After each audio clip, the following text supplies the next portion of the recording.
Southern Gothic is a podcast that explores the history behind some of the American South's darkest days, greatest mysteries, and most chilling ghost stories.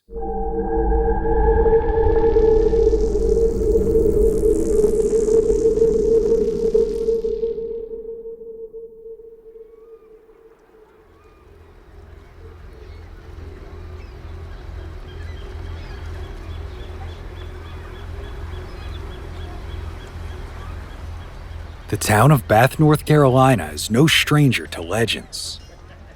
Not only was this East Coast town once home to the infamous pirate Blackbeard, but some say that this one-time colonial capital was also cursed. Chartered in 1705 and located 50 miles off the Atlantic coast on the Pamlico Sound, Bath was North Carolina's first port. As such, it attracted ships from across the Atlantic and became a popular hub for trading.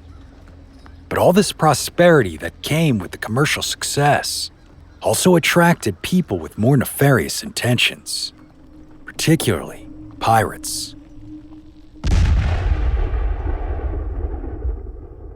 Well, this eventually led that thriving little port town to earn quite the reputation. After all, you can imagine that those pirates knew how to drink and party, and they certainly had no intention of upholding any type of law or social norm.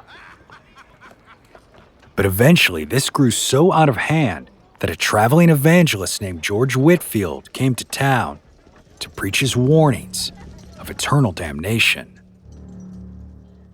What exactly happened when he got there is unknown, as some say he was stopped before he even entered Bath, while others say he did get a chance to preach, but was ultimately forced out.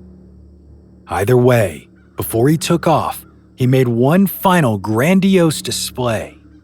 He removed his shoe and dusted off the dirt from the town, as is commanded in the gospel, and proclaimed loudly that the town of Bath forever be cursed. What exactly he said is unknown, but many believe that this is the reason why the port of Bath never grew.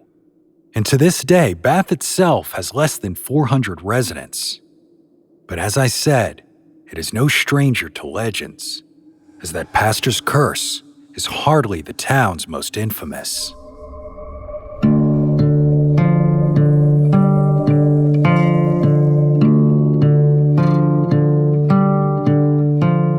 Just outside of town is a mysterious, seemingly supernatural landmark that has become central to one of North Carolina's most enduring legends.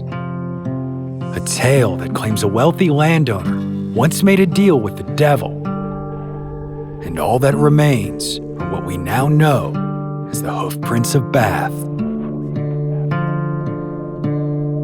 My name is Brandon Schecksnyder, and you are listening to Southern Gothic.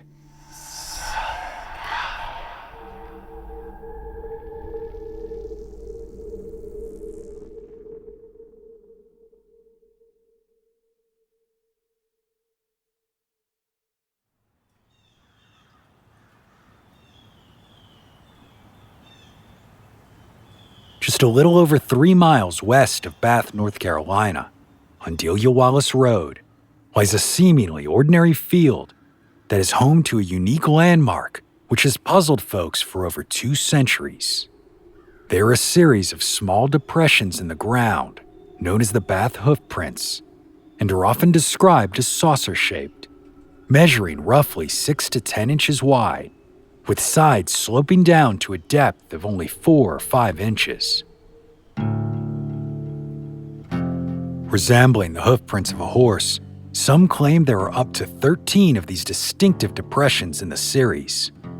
However, what truly sets the Bath Hoofprints apart is not just their age, as they've sat there in that North Carolina field for centuries.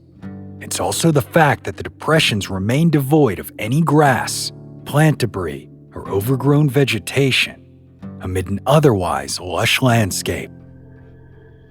The mystery of their origin continues to baffle and intrigue those who visit the enigmatic site. But if you ask locals how these hoofprints got there, they'll tell you straight up. It's because of the devil.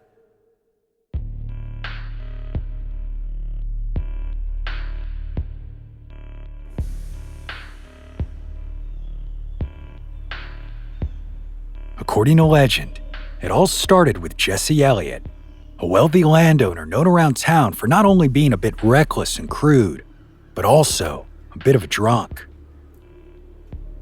Elliott had quite the passion for horse racing, and he was awful cocky about it, as he owned a fiery black stallion that was said to run like the wind.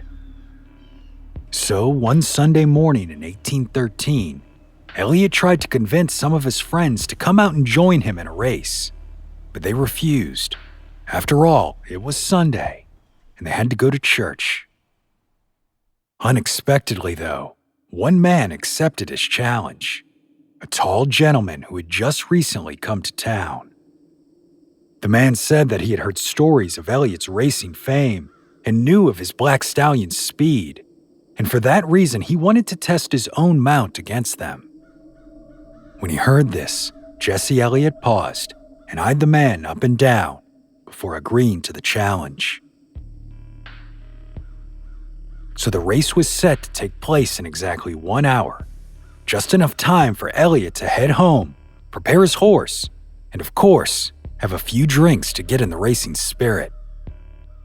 But when Elliott got home, his wife wasn't very happy to hear about his plans. Not only was he planning on skipping church that day, but he was going to do it for horse racing. Undeterred, Elliott scoffed at her, insisting he would race on whatever day he wanted to. So his wife, fed up with his wicked ways, yelled right back at him as he rode off, "I hope you're taken to hell this very day." Of course, Elliott did not look back.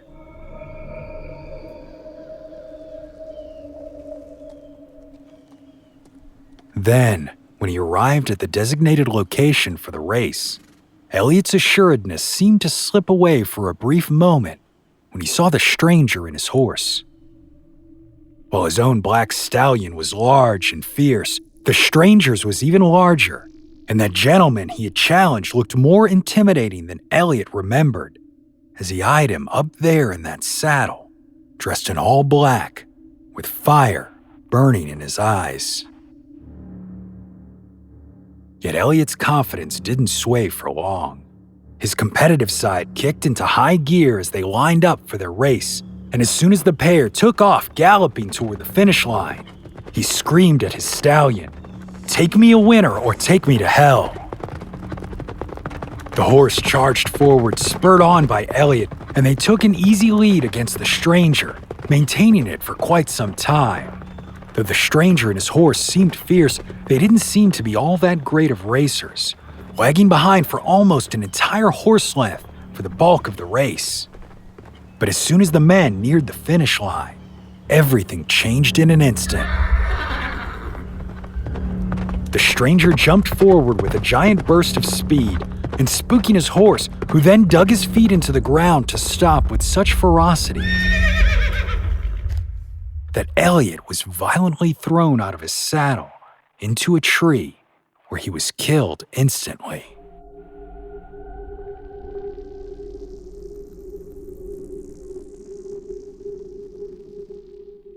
The stranger then laughed at Elliott's fate before he turned and rode away.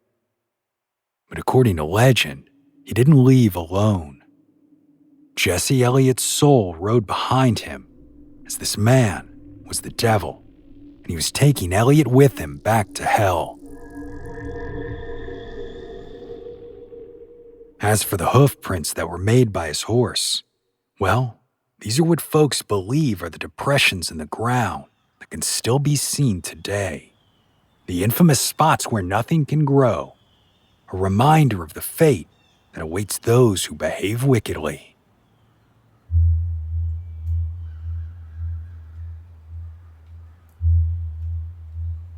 Interestingly, the legend of Jesse Elliott and what has become known as the Hoofprints of Bath dates back at least to as early as 1888, when it was included in a local newspaper article.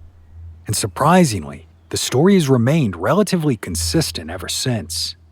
But there's one aspect to it that most modern tellings leave out: the tree that Elliot struck on that fateful day.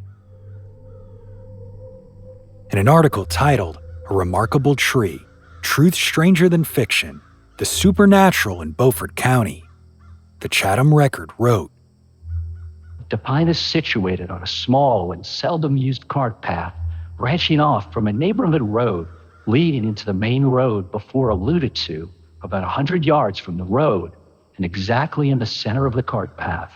So that standing in the road and looking down the cart path, the first thing you see is this pine. And carts traveling the path have to go around it. The tree is sound, healthy, and perfectly green, except upon the southwest side, where there's a seam running from the ground to the extreme top, about 1 foot wide, that is dead. The tree is nowhere else affected. On the ground near the tree, to be seen plainly and distinctly, the imprint of a horse's feet, such as a horse would make on being sorely frightened."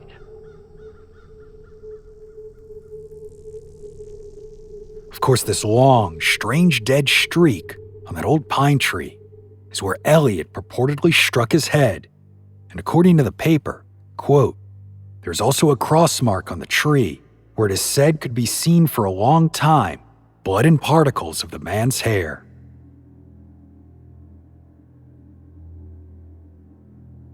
But eeriest of all is that the Chatham Record claims a number of men have tried to cut the tree down during the 50-plus years following Elliot's death, yet not a single one was successful. A fact that they say might mean it was meant to serve as a supernatural, quote, "example and warning to Sabbath breakers and evildoers."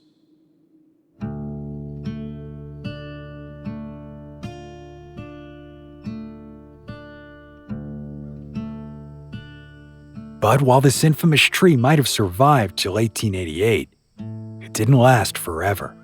In 1925, Raleigh's paper, the News and Observer, stated that only the stump of the tree is still standing, a quote, "unique monument that marks the spot where a rich landowner met his death during the early part of the 18th century." All around its base, vegetation refuses to grow.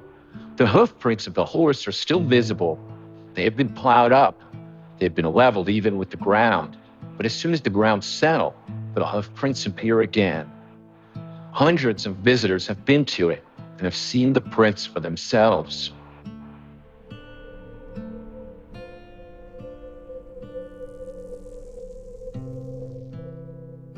With each passing year, the tree stump clearly became less and less noticeable. So eventually, as you can expect, folks just stopped including it in the story. And even though it was the tree that ultimately killed Jesse Elliott, it is the footprints that continue to intrigue people to this very day. We'll dig deeper into what has become one of North Carolina's most often told pieces of folklore, including Elliott's descendants' versions of the tale, and more after the break.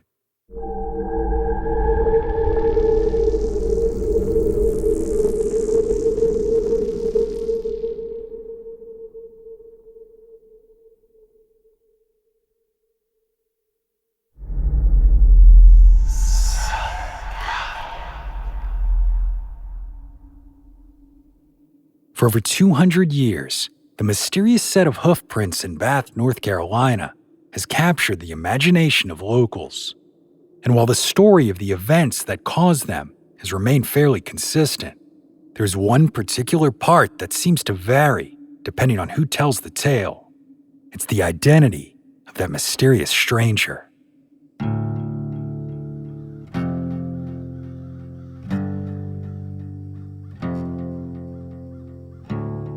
The most popular modern version, as I told you, claims that Elliott's competitor was the devil himself. A man dressed in black with fiery red eyes and a large, intimidating black stallion. Yet other, earlier versions say that the act of racing on a Sunday was wicked enough to cause Elliott's death, no matter who he was racing against, claiming that Elliott was merely competing with a friend and was thrown from the horse when he turned to look behind him, not realizing that there was a tree directly in his path.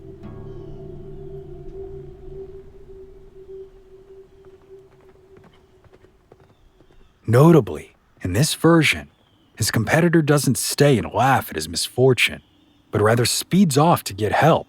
And then when he returned, he discovered that both Jesse Elliott's body and his large black stallion are gone. When the devil himself became a part of the legend is unknown. But when prolific folklorist Nancy Roberts included this story in her 1991 book, North Carolina Ghosts and Legends, the devil was not directly involved. What makes Roberts' telling so interesting is that her source was Ed Cutler, a gentleman whose family has owned the property in question for over a century and a half. This Elliot, from what I always heard, must have been a pretty high-living, reckless sort. On this particular Sunday, a crowd of them was down at the creek readying their horses and talking about what each could do. Elliot jumped on his horse and started down the racing lane, galloping like fury. "Take me anywhere, take me to hell," he shouted to his horse. I had no more than said it till the animal leaped in the air, dug her hooves in the dirt, and threw him slam against the side of a big pine. When I was a child, we'd pull up grass and take bark and put it in the prints on our way home from school. Next morning, they'd be just as clean as can be. One time my uncle carried corn out there. He called his hogs and threw the corn all around and in the tracks. You know, they wouldn't touch the corn that fell in those hoof marks. I say his death was a warning to people not to make such heavy impressions.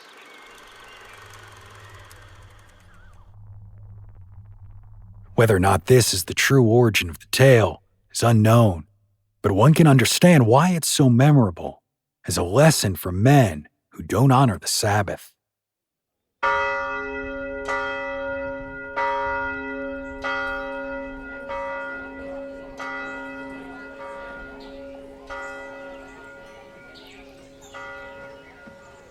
Of course, these religious overtones have diminished in modern retellings compared to earlier ones. In fact, a 1925 version didn't even include a race at all. Instead, it said Jesse Elliott was just riding his horse back and forth in front of church, cursing God, the church, and everything else. Well, in doing so, the service was stopped, and folks poured out to see what was going on. It was then, as Elliott attempted to ride away, that his horse shied, hitting a tree and killing both itself and the man on its back. Now, as exciting as the story of a supposed race with the devil may be, there's one final version of Jesse Elliott's death that needs to be taken into account, the one told by his family.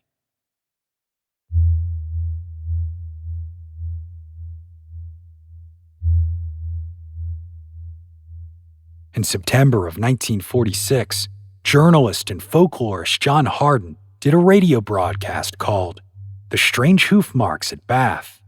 In response, he received a letter from one of Jesse Elliott's descendants describing what his family had always believed happened on that day. Hardin included this response in his 1949 book, The Devil's Tramping Ground and Other North Carolina Mystery Stories. According to the family, Elliott did indeed have a fast and spirited horse, but it wasn't a large black stallion.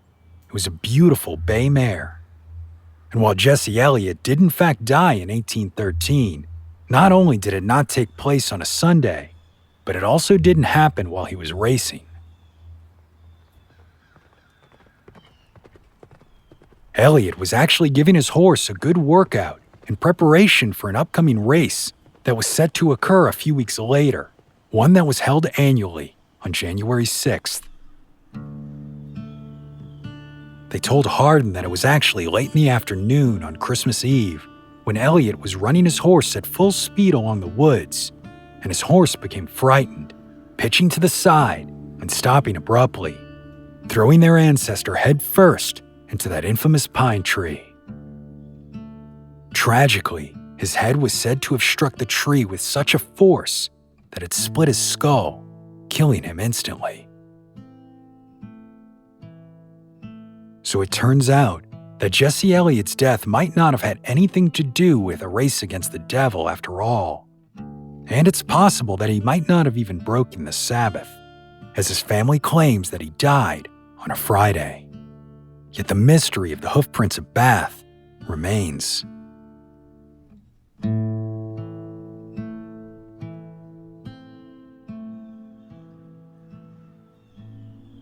As claimed in the story, the prints were made in 1813 when Elliott's horse dug its feet into the soft ground, and in the centuries since, they've persisted even through the heaviest rains and muddiest winters.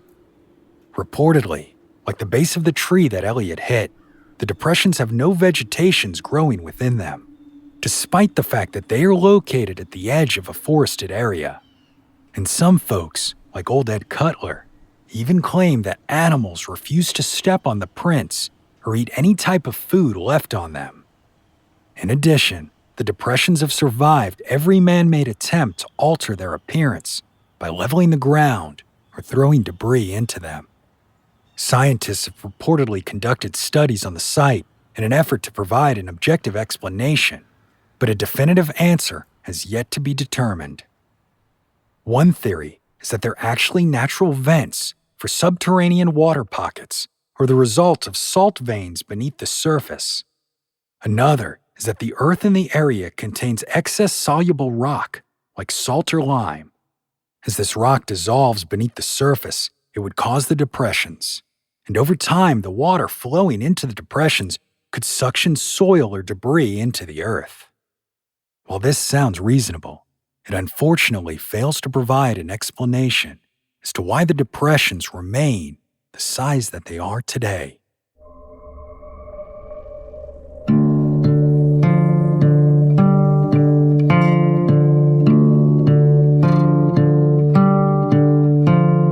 While the true origin of the Hoofprints of Bath might never be known, the legend continues to be one of North Carolina's most enduring tales of the supernatural.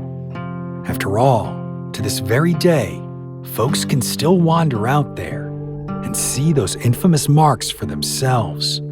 Over 2 centuries since Jesse Elliott purportedly screamed, "Take me in a winter or take me to hell."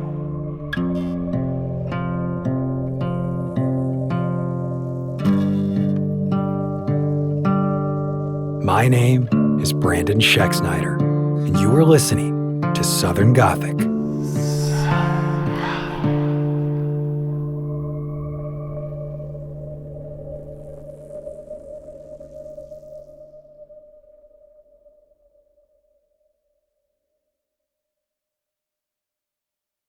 Southern Gothic is an independent podcast produced by siblings Brianne and Brandon Schexnayder. If you're a fan of the show and would like more content, be sure to join us over on Patreon or become a premium subscriber on the Apple Podcast app. There, you'll receive access to both ad-free and monthly bonus episodes. For more info on Southern Gothic, be sure to visit southerngothicmedia.com today.